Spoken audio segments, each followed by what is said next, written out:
Você já se perguntou como a mensagem de Cristo se conecta com o mundo que nos cerca? Já se questionou como os cristãos devem se relacionar com o meio em que vivem, tais como em relação à política, às mídias sociais e à educação secular? Publicado pela primeira vez em 1951, o livro Cristo e Cultura, de Richard Niebuhr, mergulha profundamente nessa complexa relação entre Jesus e cultura. Ele apresenta 5 paradigmas de como os cristãos responderam a essas perguntas ao longo da história. Estes paradigmas são: Cristo contra a cultura. Neste ponto, ele é visto como oposto à cultura, desafiando as normas e valores do mundo. Aqui, os seguidores de Jesus devem resistir à cultura secular e manter-se fiéis aos princípios do Evangelho. Nesse tipo de religião, é como se estivessem diante de um choque entre o sagrado e o profano. Alguns podem experimentar um senso profundo de dever e convicção, comprometendo-se a resistir às influências culturais que parecem lhe afastar dos princípios bíblicos. Há também uma sensação de estar em luta constante para manter a fé pura e não se corromper com as tentações seculares. Cristo da cultura. Aqui, Jesus é reinterpretado à luz da cultura predominante.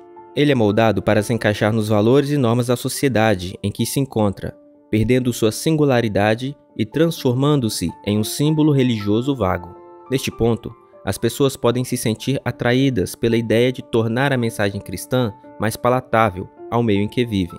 É uma forma de usufruir os prazeres do mundo mantendo a fé em Jesus. Cristo acima da cultura.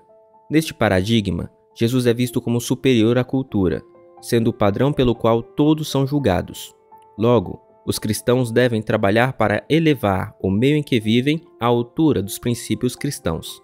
Neste modelo, muitos podem se sentir inspirados a alterar suas vidas aos exemplos encontrados na Bíblia, enxergando Jesus como o padrão supremo, promovendo os valores cristãos em todos os aspectos da cultura.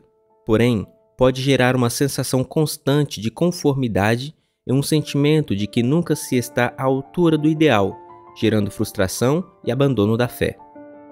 Cristo e cultura em paradoxo. Aqui, a relação entre Jesus e a cultura é visto como uma contradição irreconciliável. O mundo é imperfeito e os cristãos devem viver com a tensão entre valores do reino de Deus e os valores da cultura. Neste ponto, as pessoas podem se sentir desconfortáveis com a ambiguidade que essa relação gera. É como se estivessem em uma corda bamba, se equilibrando entre o mundo espiritual e o mundo secular. Pode ser um paradigma desafiador, que permite maior introspecção e compreensão das complexidades da fé e da cultura. Cristo transformando a cultura. Neste último paradigma, Jesus é visto como aquele que transforma a sociedade. Logo, os cristãos têm a responsabilidade de ser agentes de mudanças, trabalhando para redimir e restaurar o meio em que vivem. Neste último paradigma, as pessoas podem se sentir empoderadas e inspiradas a ser agentes de mudanças positivas em sua cultura. Há um profundo senso de missão e um desejo de ver o Evangelho transformando não apenas as vidas individuais, mas também a sociedade como um todo. Porém, há um ponto a ser levado em consideração aqui, pois os cristãos podem acabar incorrendo em alianças espúrias, principalmente no campo da política, simplesmente para ver suas aspirações sendo atendidas de maneiras mais rápidas. À medida que o autor explora esses paradigmas, ele nos desafia a refletir sobre como abordamos a relação entre fé e a cultura em que vivemos. Ele nos lembra que essa relação é dinâmica e multifacetada, e que diferentes contextos históricos e culturais podem exigir abordagens diferentes. No entanto, o verdadeiro poder deste livro reside na forma como ele leva os cristãos a contemplar a sua maneira de viver no mundo de hoje.